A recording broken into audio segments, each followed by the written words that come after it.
Man has described himself in many ways, but if we concentrate on man in relation to his control over his environment, no description is more apt than the description of man as a tool-making animal. And in the short history of mankind, the majority of the tools which man has made can be thought of as an extension of his muscle power. That is, the ability to perform work faster and in greater quantity.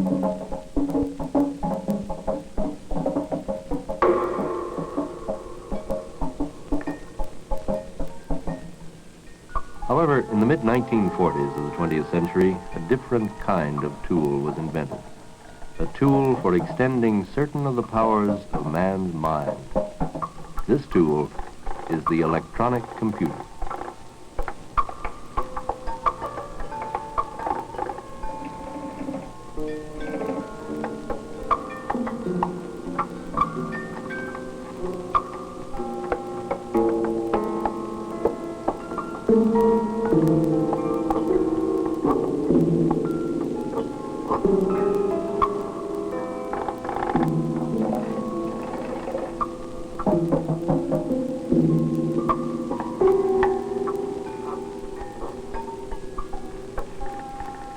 It is the fast, reliable, and tireless performance of a variety of arithmetic and logical operations that gives the computer its great utility and power.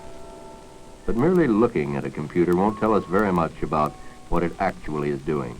Neither will this tell us anything about the revolutionary material and intellectual effects of such machines.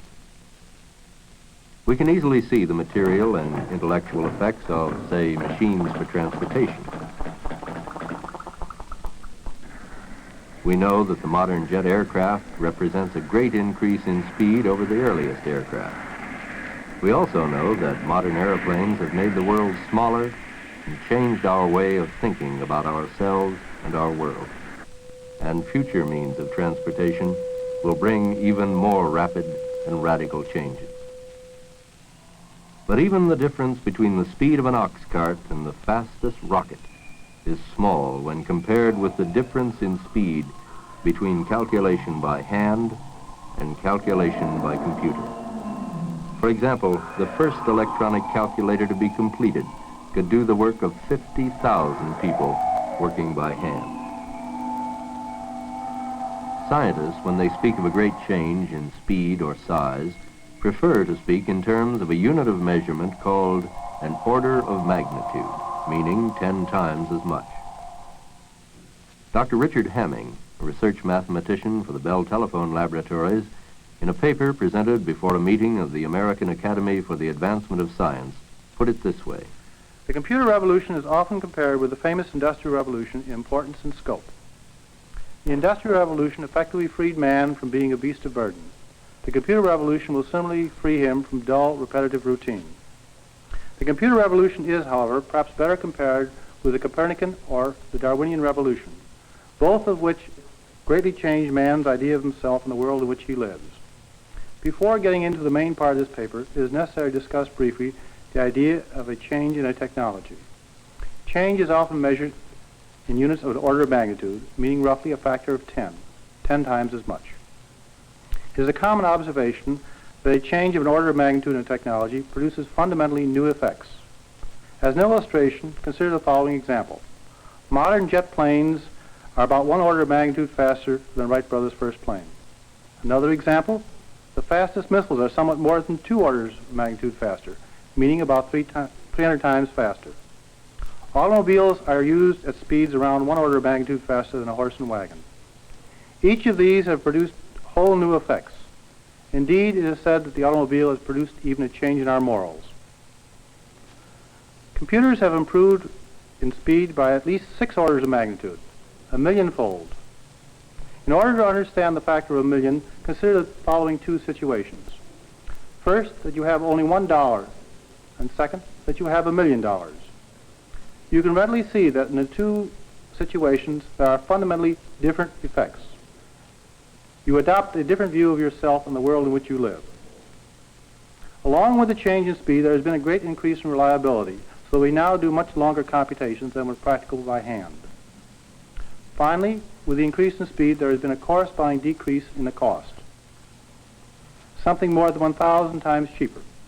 It is as if suddenly automobiles cost $2 to $4, houses $20 to $60. And the changes in the computer technology are still going on. These, then, are the... We hardly need to be reminded that we live in a world that is becoming more complicated and more crammed with information every day. One description for this vast quantity of data on everything from the lifetime earning records of an individual to the beeps and pulses relayed to Earth from a space satellite uses that overworked word, explosion. This time, an information explosion.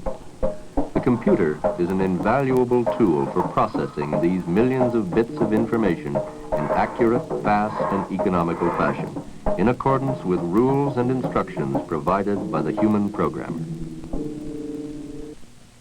In the most gigantic of all record-keeping jobs, the Social Security system, more than 1 million personal records can be processed in one day. This manufacturing plant is entirely computer-controlled in accordance with rules for decision-making stored in the machine's memory. This chemical plant for making polyisoprene was designed by a computer. In a recent example, a computer in 16 hours and out of 16,000 possible designs selected the design that most closely approached the ideal design as defined by the engineers.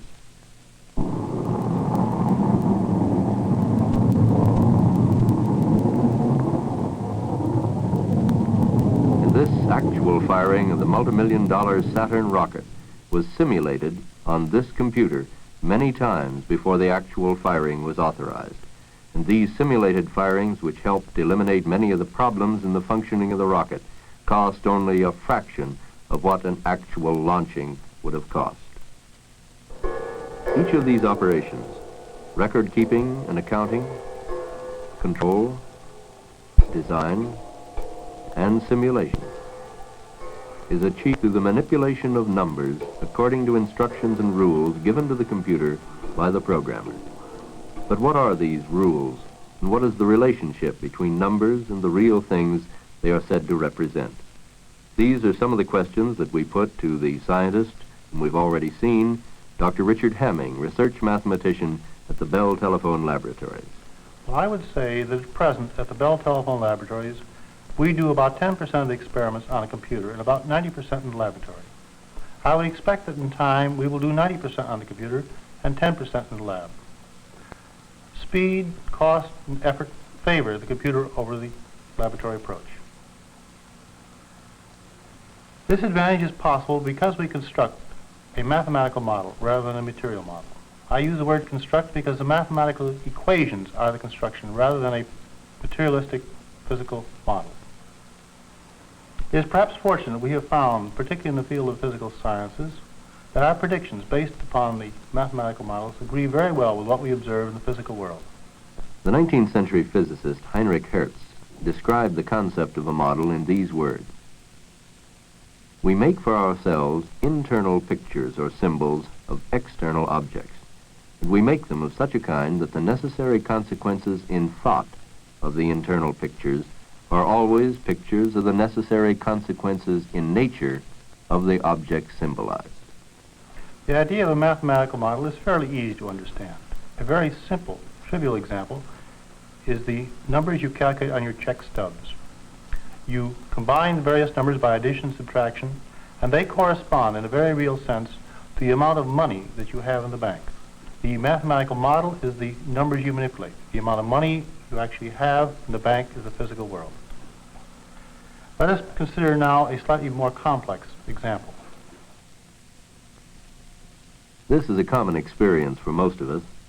The front end of the car dips sharply when we come to a sudden stop.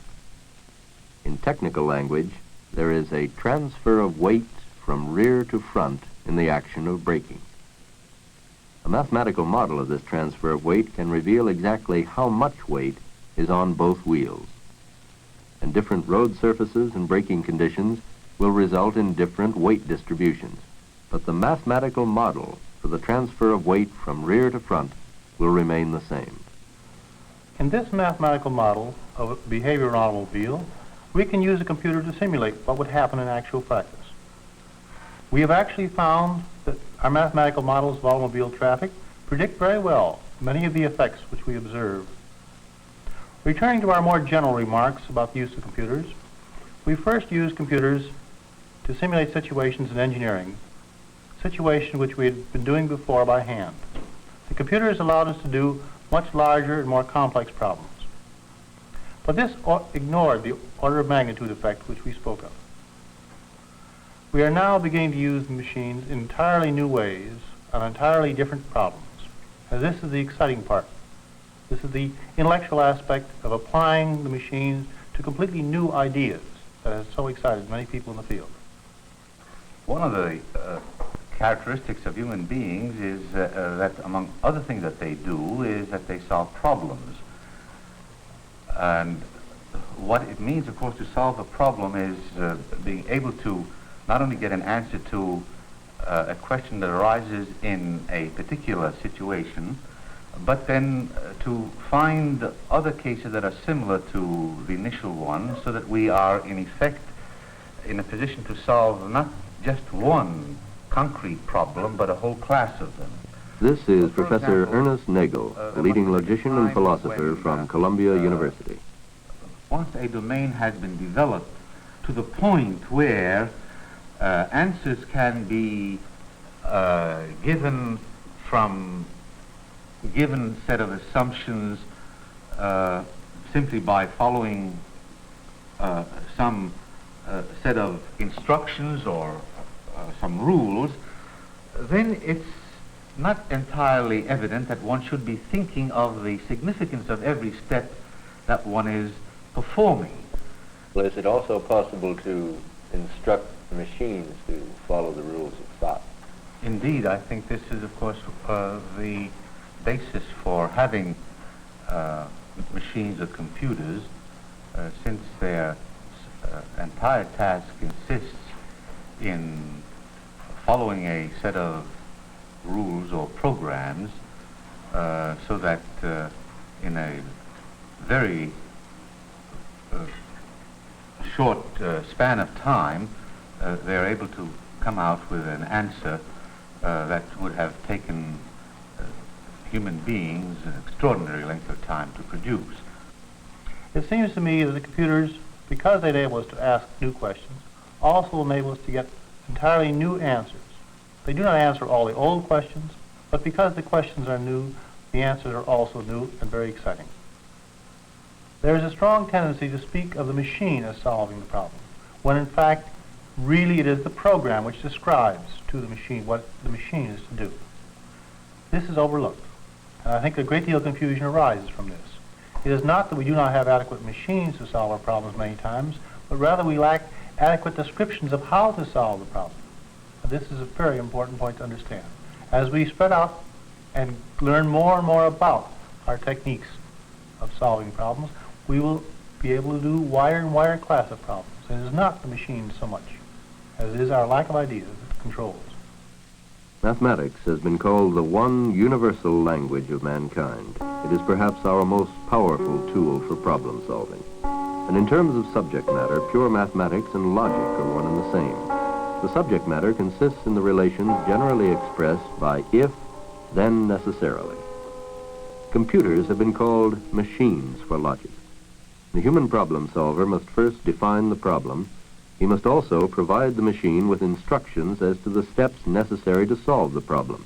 And then the machine will carry out these instructions accurately and with fantastic speed. All of this, of course, requires very precise logical thinking on the part of the problem solver. It is the machine's power to carry out these logical operations that gives it its great value as a tool for extending man's thought. Logic is not the science of how we think. thinking involves much more than logic. It is essential to logic and mathematics that, given a set of premises, the conclusion will follow in all cases. Results from a computer are the necessary conclusions arising from the data and rules of operation provided the machine by the human programmer. And yet, these conclusions can accurately reflect and foretell real-life situations. What is the nature of this remarkable correspondence between the abstract symbols of mathematics and logic and the real perceptible world of objects and events? We asked Professor Nagel to comment on this.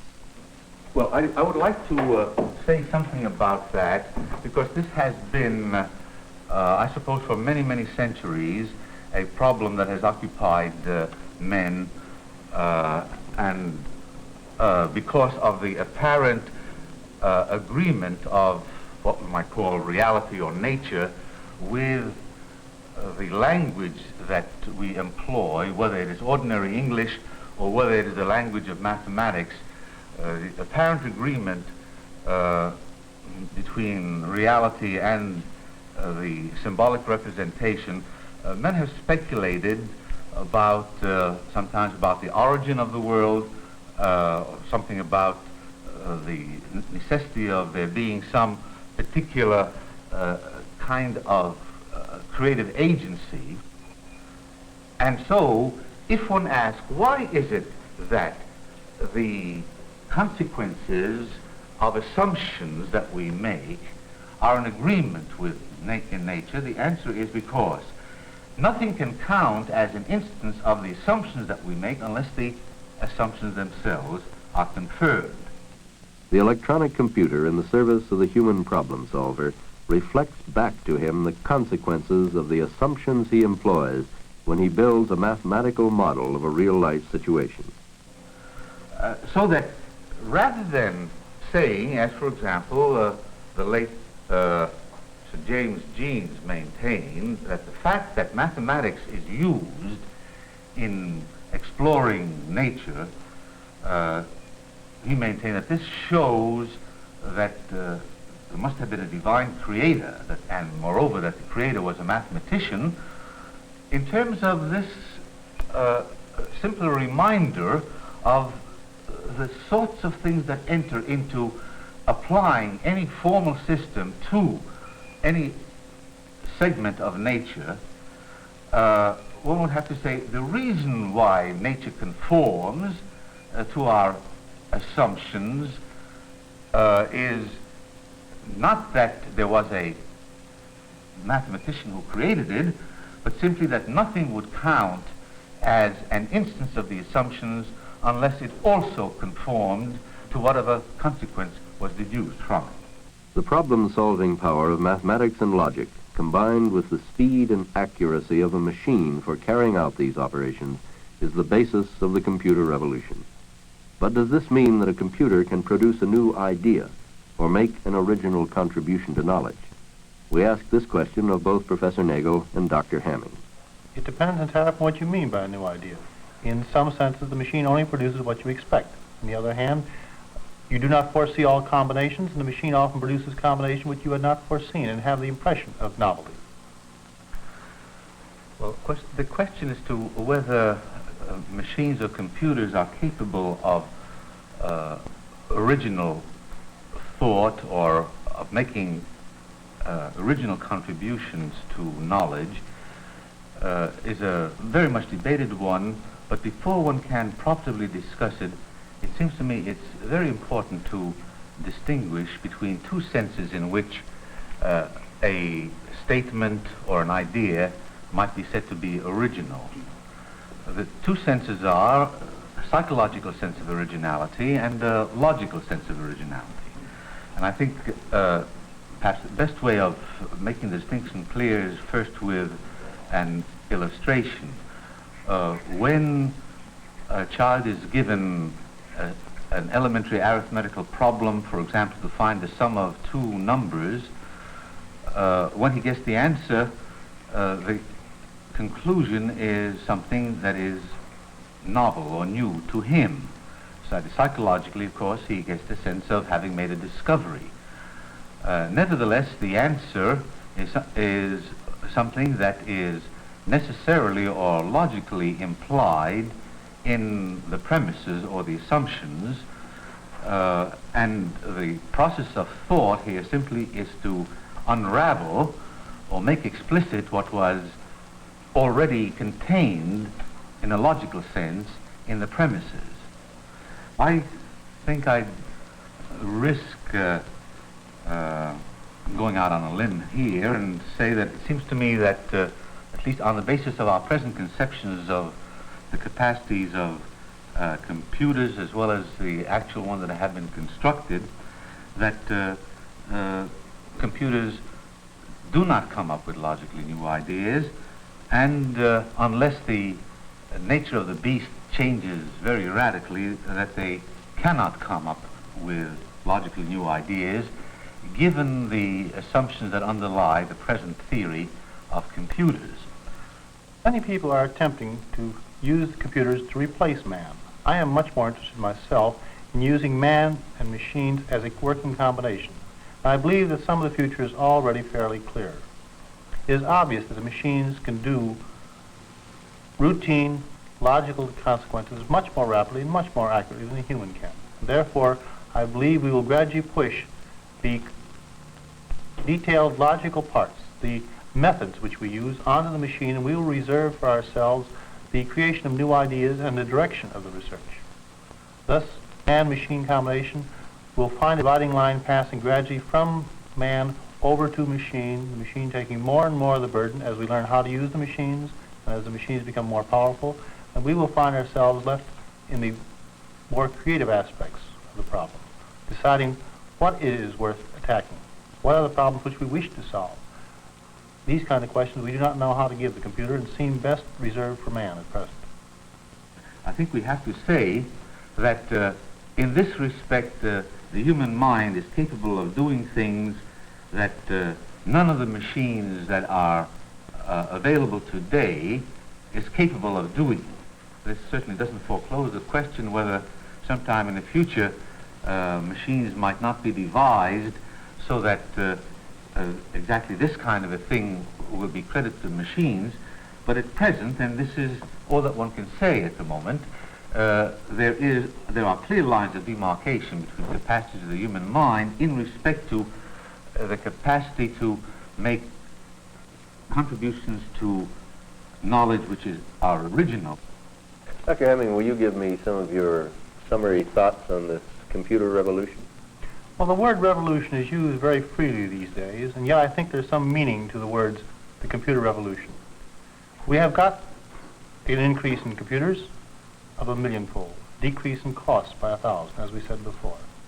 This is a very real change.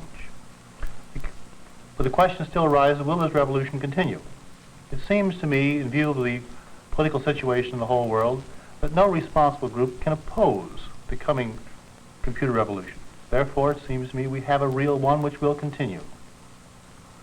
Now, I believe that the reports we hear of this revolution are very misleading. They often underestimate the speed which is going on and the importance. But worst of all, they tend to emphasize the material aspects, how much we will have of this and that, how much leisure, what wonderful new things we will have, and they fail to discuss the impact it will have on our view of ourselves and our world outlook. This, I believe, is the most important part of the computer revolution.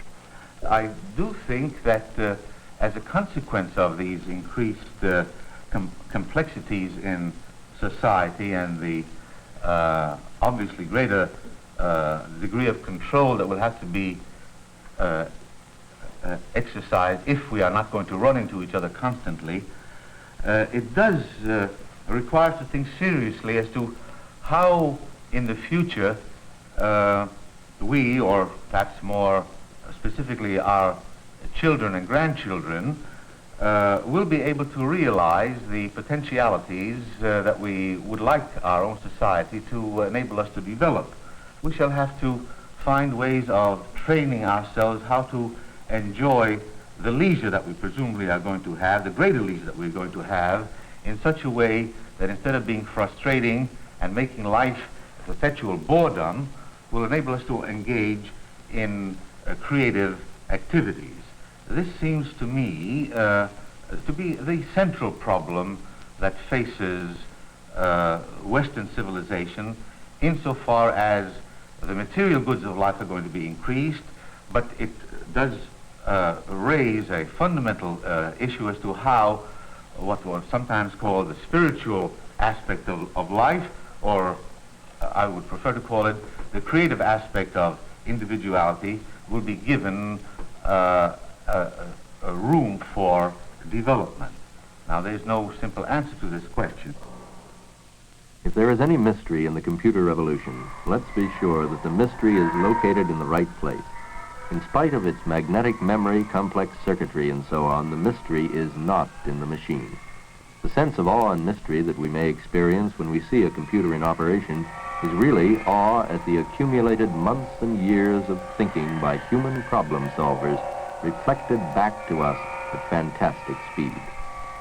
A computer scientist once remarked that we have machines that compute with the speed of light, but with the intelligence of the earthworm.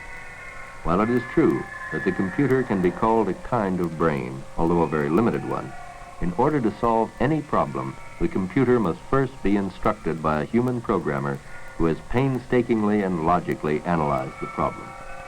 The computer is then given the problem in the form of numbers or instructions pertinent to arithmetic. It is the arithmetic logical task that the computer is organized to do. Once instructed, it can do as much arithmetic in a minute as a man in a lifetime. A man in a lifetime. The lifetime of all mankind is but a brief moment in the long history of this earth of ours, and only yesterday in the history of mankind has man made any significant advance in his control over his earthly environment. Computers, machines for logic, may change this more than any other of man's inventions. These machines, which have been with us less than a millionth of a second in terms of the temporal span of man's history, have already given promise of deep and far-reaching change in our way of life and way of thinking. They literally accelerate into milliseconds of time our ability to perform logical, arithmetic, and control tasks. But finally, the future, except in terms of trends and probabilities, is the great unknown, and the uses to which we put ourselves in relation to the marvelous machines of our own invention is perhaps the central moral and intellectual challenge of our own brief moment in time.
This is NET, National Educational Television.